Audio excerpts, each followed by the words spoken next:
We're with Dan Wallace, senior from the University of Florida, who just was involved in a thrilling back-and-forth race with Clark Smith of Texas.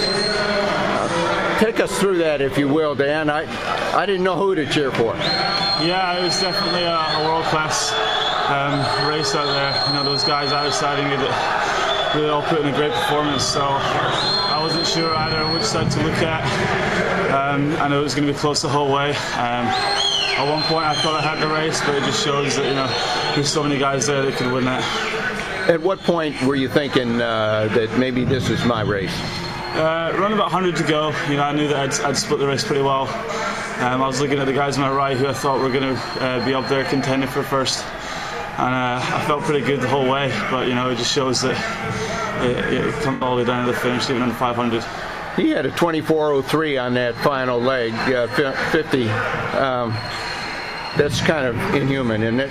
Oh yeah, definitely. I mean, I feel like I was in my right to think I had it clinched with 50 to go. You know, not usually a guy comes back under 25 seconds in the 500, so that was really something special. And you know, obviously I'm blessed to be part of that race.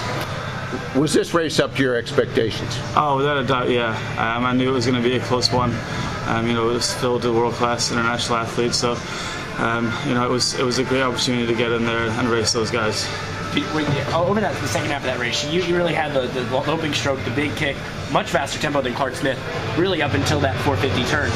But I mean, was that part of the strategy to try and back half a little bit, knowing that those guys like Clark and like Christian Quintero were probably going to go out a lot faster than you were? Oh yeah, I knew that I probably had one of the better second halves of the race, so I knew that if I could kind of just draft off them the first half and really get myself in a good position, it'd come down to the last half of the race. And when you had Mitch in there with you, what did you guys talk about before the race? And what did you expect the competition to be like just between you two? I mean, we always have a great rivalry, even in training and practice.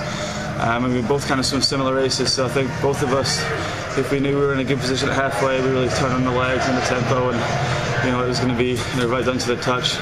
But I really couldn't see him at all the whole time. I had the Texas guys on my left and Christian on the right, so it was a pretty hectic race. Coming in, where were your expectations the highest? The 500, the 4 a.m.?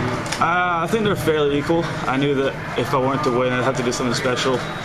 And obviously getting second wasn't quite the result I wanted, but it's definitely got me fired up for tomorrow. Happy with the time though? Oh yeah, definitely. It's the best time, so I can't complain.